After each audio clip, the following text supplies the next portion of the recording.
So being that this is January, it's freezing. I looked at the forecast and I saw single-digit temperatures and negative numbers.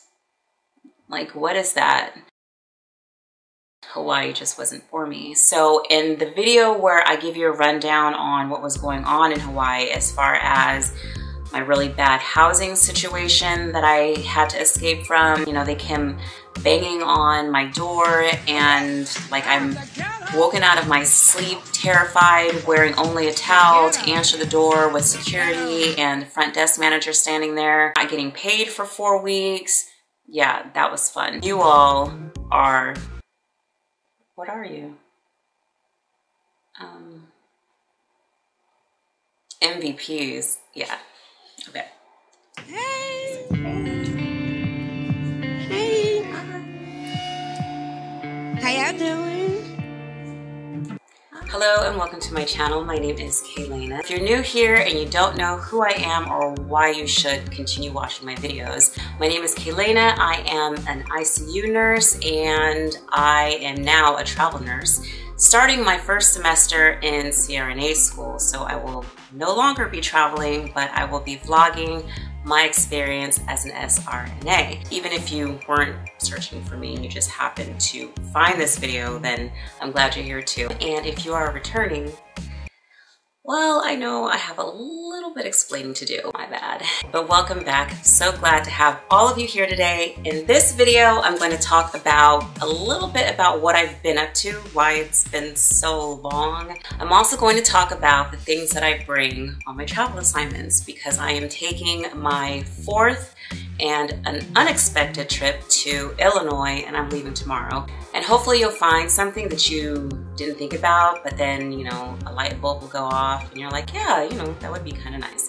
So if any of that interests you, please stay tuned. Please hit the subscribe button so that you can be notified anytime I post a video. I am getting back into the flow of things and I'm starting school in 2 days. So although I'll be busy in a different way, and my hope is that I will be able to post videos more regularly like I did in the beginning. But anyways, if you want to see just the update, then go ahead and skip to the end and I will place the minute that you can start watching. But if you want to see everything, then stay tuned. So this video isn't going to be like pack 5 pairs of underwear, 10 socks, your scrubs, all that other stuff, because I hope that you know that you should bring that kind of thing. This video is going to be about the things that you might forget, especially if this is a new thing to you, like if this is your first travel assignment that you're packing for. Today I want to share with you a few of the things that I bring with me to make my travel assignment seem a little bit like home. I do get homesick and you might find that you do too. So hopefully some of the things that I suggest in this video you'll be able to bring along with you to make your first assignment a little bit more comfortable. So speaking of being homesick and missing familiar surroundings and people, I bring a picture of my son. You can bring your pets, a whole family photo, or whatever the case may be, but the point is just to bring a photo or something of sentimental value to you. I usually, depending on what the setup is, if I'm in an apartment or if I'm going to be in a hotel, like tomorrow, I'm going to be staying in a hotel for the duration of my assignment. I'll just, you know, put this in a little entryway or wherever it is that I keep other important things like my keys and whatnot. So it's the last thing I see before I start my day, and it's the first thing that I see when I come in after a long day at work. So I mentioned before that this assignment was kind of unexpected, but with, what are we, on our 4th wave of, you know, C-19, I didn't plan to take this, but I couldn't pass up on the money. So yes, I will be doing a few weeks of my first semester in CRNA school while traveling, also working 60 hours a week. That's another video.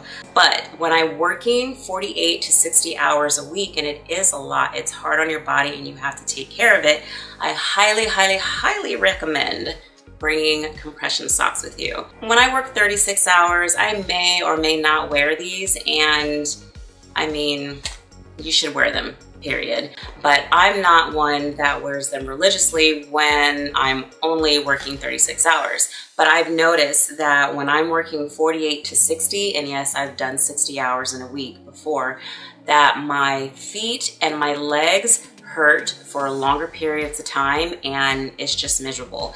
And I'm not really sure how. I mean, I guess I could have looked that up.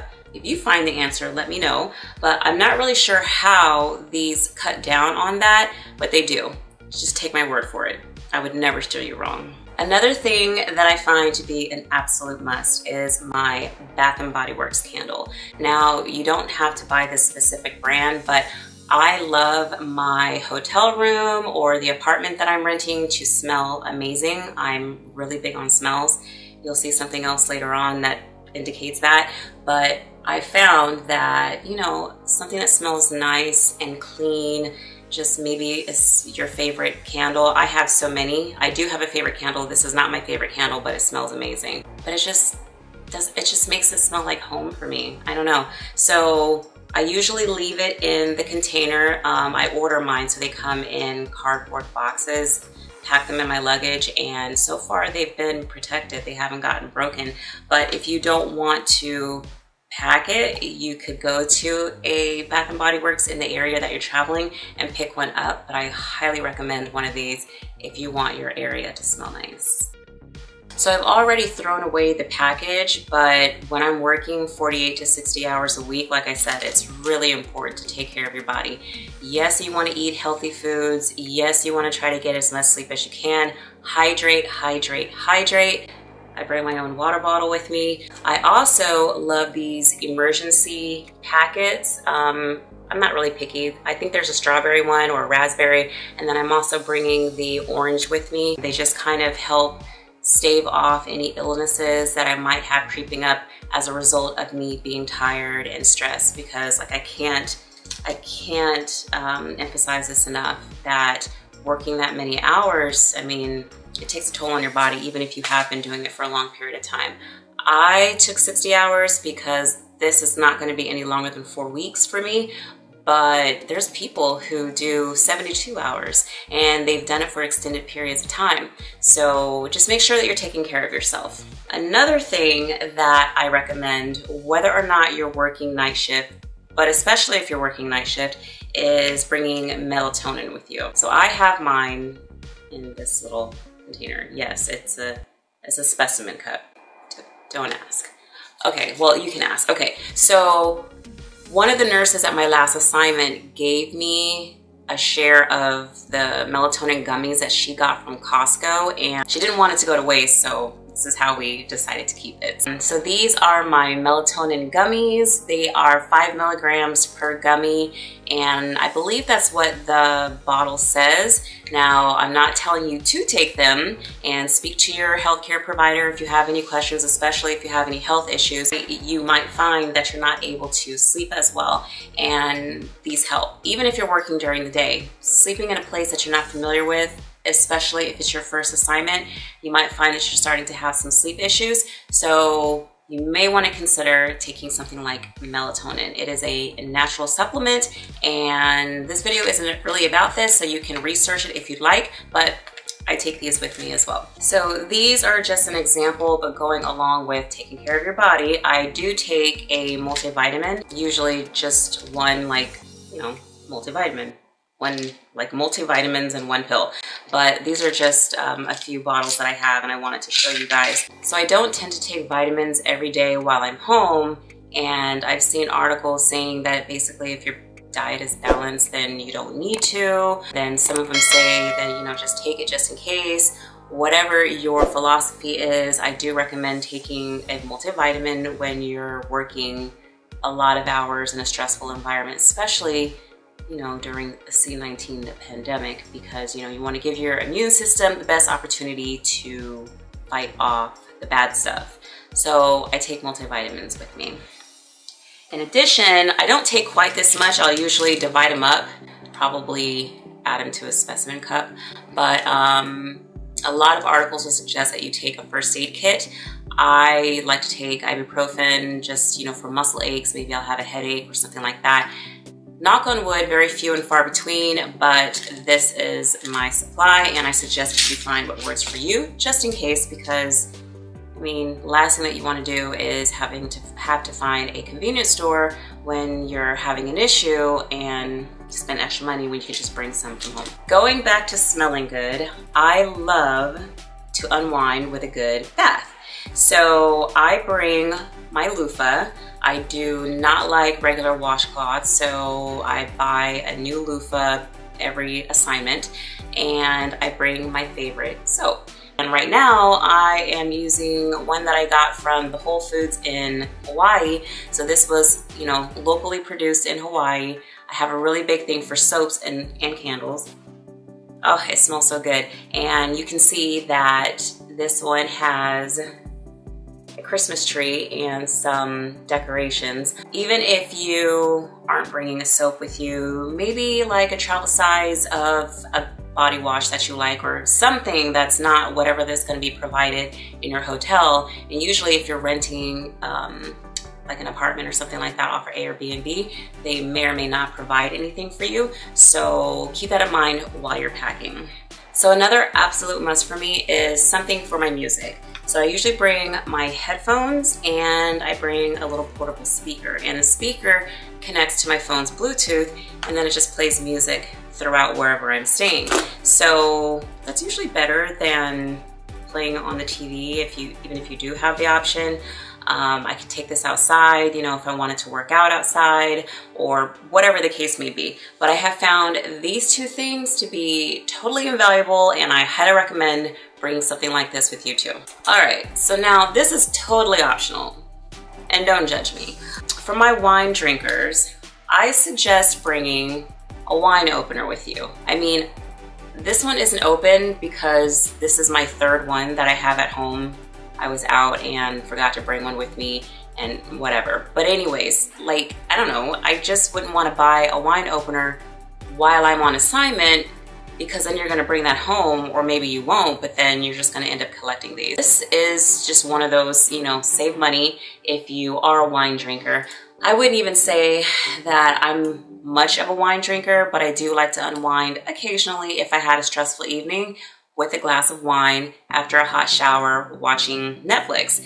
And the last thing that you want to do is find out that you have no way of opening said wine. Just a suggestion. So for entertainment, you might want to bring a book that you are reading. My books of choice this time is going to be my textbooks. Maybe you have to bring your textbooks as well, or maybe you just like to read for fun, but you can remember to bring maybe your books, your e-reader, or even your Roku. A lot of hotels have smart TVs already hooked up for that kind of thing. But if you're renting a place on Airbnb, they may have the TV, but they might not have the Roku or the Fire Stick. So remember to bring one of those so that you don't have to buy one while you're there. Also, in the way of entertainment, I make sure that I always have my laptop and all of the applicable chargers that go with everything that I've shown you so far, just because, you know, want to write emails or look something up, or I don't know. The internet is a really big part of my life even before school started, so I love to have a laptop with me. If it's not your thing, then maybe you could forego that. Now this is a very unique situation, and not everyone's going to do this. In fact, a lot of facilities might not even want you to do this, but I'd rather have my own and find out that they don't want to fit test me to use my own than to get into a situation where there's not enough PPE and then I wish I had brought my own. So since the pandemic has begun, I've started bringing my own respirator and my own filters, and I found it for like $25 on Amazon a long time ago. It was the same one that one of the hospitals that I was working for fit tested us for, and I like them better than the turtle mask because those are very hard to breathe in for me. And I bring my own filters that I also get off of Amazon, and I want to say these could be anywhere from like $9 to $15 depending on if you're buying them in quantity. And don't quote me, but I believe you're supposed to change these every 30 days or if they get wet. So, you know, the hospital, if they do allow you to use your own PPE, they're going to make you sign off that you're maintaining it correctly, because it's not going to be on them if you end up catching something because your PPE was not used properly.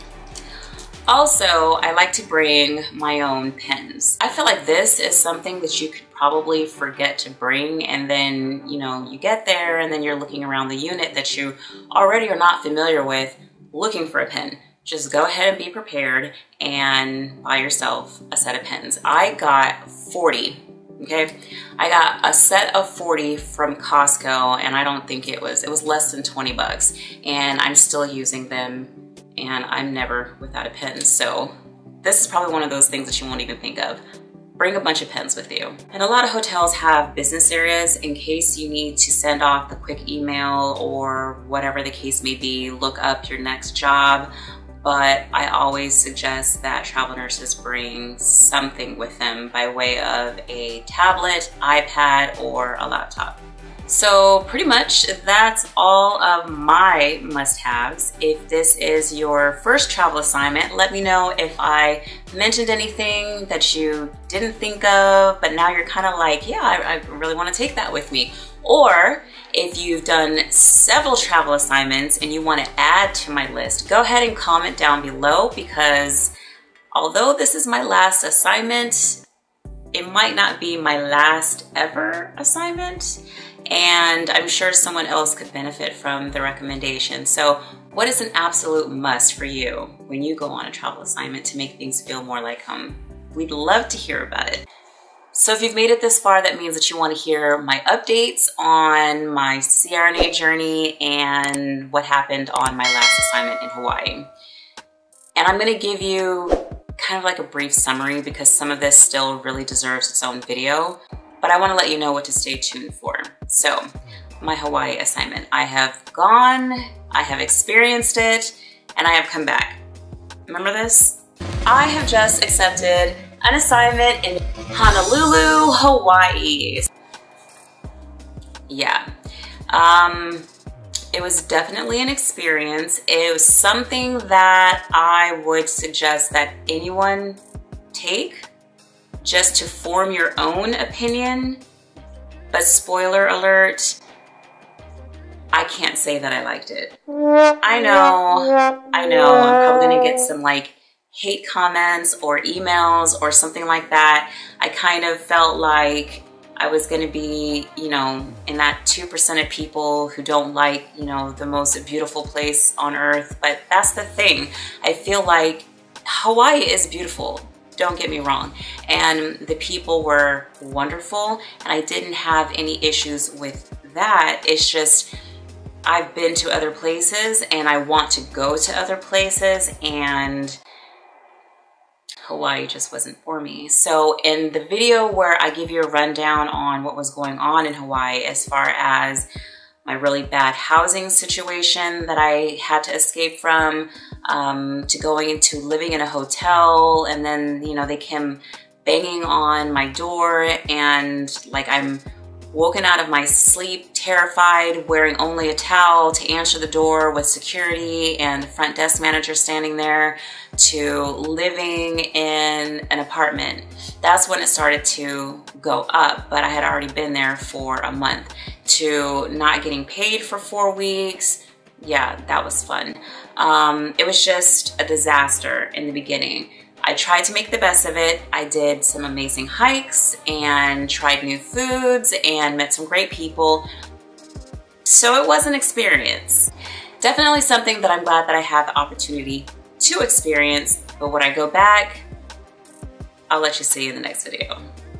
And then I've already signed up for my classes. I am taking 5 classes, and it's going to be probably a pretty heavy load, considering that I'm taking this assignment that can last 4 weeks, maybe longer depending on how things are going. I am a little bit worried because school is my first priority, so if I have to give notice and come back home, it is what it is. but I'm hoping that's not going to be the case because the amount of money that I'm going to be getting on this assignment is going to help even more with the cost of school. I will make another video talking about which classes I'm taking, how much the classes are. In state, it is thousands, still thousands. I mean, I think this semester is probably, well, I went to a university like a long time ago, but this is several semesters worth of money. So I need to get my money's worth and get good grades. My goal is to get straight A's this semester. So we'll see how that goes. And then I didn't mention a whole lot of detail for the video because it was just basically trying to suggest what, you know, people should take with them. But this assignment is a crisis assignment that I'm leaving for tomorrow. I'll give you all some more information after I finish that. The company is a little bit strict on what we can and cannot post. But after it's done, it's done. So I'll be going to the Illinois area, about an hour out from Chicago, and being that this is January, it's freezing. I looked at the forecast and I saw single-digit temperatures and negative numbers. Like, what is that? I think the coldest that I can ever remember being in was in the 20s. So this is gonna be a real shock to my system. But with the help of the people on Instagram and some other YouTube videos, go YouTube, I have been able to figure out a few things to buy. Like, you know, I'll be doing a lot of merino wool layering, and I have, you know, a wool trench coat, like floor length, and I bought snow boots. Don't know what I'm gonna do with them after. Good thing my feet aren't still growing because I'm just gonna have to take a ski trip or something like that later on in life. But I have the things that I need. Hopefully, fingers crossed, that I won't freeze to death. So stay tuned for that. I do still have footage from when I did the apartment search. The apartment that I'm hoping to have is a little bit more expensive than it was when I first looked at it, which is usually the case. So I don't know if I'm gonna be staying there or if I have to go back to the drawing board. And unfortunately, a lot of the housing is already gone for students. So that's something else that I have to deal with. And I'm getting my house ready to be sold.